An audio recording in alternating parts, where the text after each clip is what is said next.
नमस्कार दोस्तों, मैं सिद्धार्थ आप सभी का बहुत बहुत स्वागत करता हूँ। डॉक्टर रिचर्ड एल्पर्ट यानी वो डॉक्टर जो अमेरिका में साइकेडेलिक ड्रग्स पर शोध कर रहे थे। ये हार्वर्ड के भी प्रोफेसर थे और जब ये भारत आए, जब ये बाबा नीम करोली जी के संपर्क में आए, तब इनका जीवन संपूर्ण रूप से परिवर्तित हो गया। इनको नया नाम मिला, रामदास। और फिर इन्होंने एक किताब भी लिखी, मेरेकल ऑफ लव। इस किताब में इन्होंने बाबा नीम करोली जी के बारे में लिखा है कि इनका नाम, इनके बारे में पढ़ना, इनके बारे में जानना, ये अपने आप में ही आपको दिव्य ज्ञान प्रदान कर सकता है।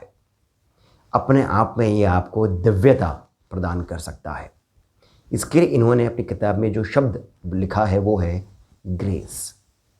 आज का जो प्रसंग है ये बहुत ही सुंदर है। ये प्रसंग जुड़ा है ऋषिकेश के आश्रम के साथ, अर्थात बाबा नीम करोली का जो ऋषिकेश में आश्रम है उससे संबंधित ये आज का प्रसंग है। 1970 में ही वो जो भूमि है जहाँ पर ये आश्रम बना है वो बाबा नीम करोली जी के नाम पर थी। यहाँ पर बाबा ने हनुमान जी की एक छोटी सी मूर्ति स्थापित करी थी, यानी एक हनुमान जी का विग्रह स्थापित किया था और उसके आसपास एक झोपड़ी बना दी थी। परंतु लंबे समय तक वहाँ पर कोई और कंस्ट्रक्शन नहीं हुआ था। मैं स्वयं उधर गया हूँ, आप भी अगर गए होंगे तो आपने देखा होगा कि अब तो बहुत ही सुंदर मंदिर बना हुआ है, सड़क जा रही है, परंतु वहाँ पर रहने वाले जो बुज़ुर्ग हैं उन्होंने बताया कि पहले यहाँ पर कुछ भी नहीं था, केवल जंगल था। यहाँ पर ढूंढ पाना कि एक झोपड़ी है, झोपड़ी के अंदर हनुमान जी का विग्रह है, बहुत ही कठिन था। परंतु श्री माँ ने उस क्षेत्र के जो पब्लिक वर्क्स के ऑफिसर थे उनको प्रेरित किया कि आप कृपया करके ये जांच करके आइए कि यहाँ पर मंदिर किस प्रकार बन सकता है। तब जो ये व्यक्ति थे, ये जो ऑफिसर थे, ये गाड़ी में निकले उस वीरान से क्षेत्र में। जब ये आए उसके आसपास, तब ये एक दोराहे पर फंस गए कि कहाँ जाए, इनको समझ नहीं आ रहा था। तभी कहीं से एक बुज़ुर्ग व्यक्ति बीड़ी पीते हुए, कंबल ओढ़े हुए इनके पास आए और इनको बोला कि मैं तुम्हें लेकर के चलता हूँ। ये बैठे गाड़ी में और फिर ये उनको रास्ता बताते हुए लेकर के गए उस जगह पर जहाँ पर वो झोपड़ी और हनुमान जी का विग्रह था। रास्ते में इन्होंने उस झोपड़ी, हनुमान जी के उस विग्रह के बारे में पूरा इतिहास बता दिया। यही नहीं, इन्होंने उस क्षेत्र के पहले के जो ऑफिसर रहे थे उनके बारे में तक बता दिया। यानी 1970 से लेकर के इतना लंबा समय, जो 20 वर्ष के आसपास का जो समय बीता था, वो पूरा इतिहास इन्होंने इन ऑफिसर को बता दिया। इन ऑफिसर को रास्ते में जाते हुए ये बातें सुन करके बहुत अचरज सा हुआ कि एक बूढ़ा सा व्यक्ति जो अनपढ़ सा प्रतीत होता है उसे इतना कुछ कैसे पता है। जब ये उस स्थान पर पहुँचे तब गाड़ी से उतरे और इन बूढ़े व्यक्ति ने उनको इशारे से बताया कि वो रही वो भूमि जहाँ पर वो झोपड़ी है और वो हनुमान जी का विग्रह है।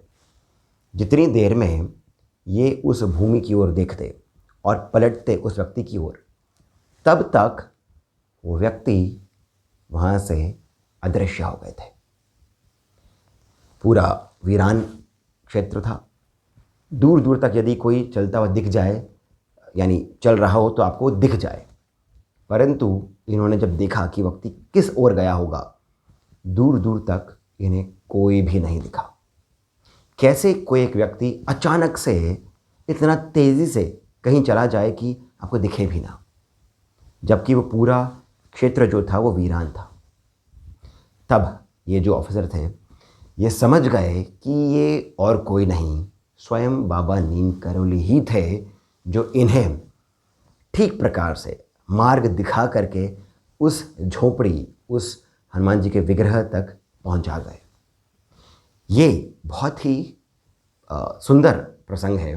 यह आपको बताता है कि बाबा नीम करोली की शक्ति जो है ये आज भी उन स्थानों पर तो विशेष रूप से है ही जहाँ पर बाबा नीम करोली जी के वो सुंदर, वो शक्तिदायक चरण पड़े थे, परंतु इनकी शक्ति जो है वो ब्रह्मांडीय शक्ति हो करके हम सभी के लिए कुछ ना कुछ करती रहती है यदि हमें उन पर विश्वास है तो, यदि हम उन्हें दिल से पुकारेंगे तो मैं आप सभी से ये प्रार्थना करता हूँ कि यदि आप किसी कठिनाई में हैं तब तो विशेष रूप से आप बाबा नीम करौली को याद करिए, नहीं भी हैं तब भी प्रतिदिन उनके चित्र के आगे आप हाथ जोड़ करके अपना कुशल मंगल की कामना करते रहें।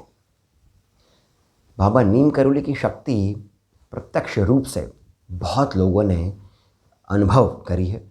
यदि आपके साथ भी कुछ इस प्रकार का हुआ है बाबा के शरीर त्यागने के बाद, तो मैं आपसे प्रार्थना करता हूं कि कृपया करके इस वीडियो के कमेंट सेक्शन में आप अवश्य बताएं। साथ ही साथ आप इस वीडियो को लाइक अवश्य करें, हमें सब्सक्राइब करना नहीं भूलें और कमेंट सेक्शन में ही जो पहला कमेंट पिंड है वहाँ से पेटीएम, जीपे इत्यादि के माध्यम से 100, 200, 500 जितना भी आपके मन में आए उतना आप हमें श्री सहयोग भी अवश्य प्रदान करें, बहुत प्रोत्साहन मिलता है। इसके साथ मैं सिद्धार्थ आप सभी से जाने की अनुमति लेता हूँ। धन्यवाद।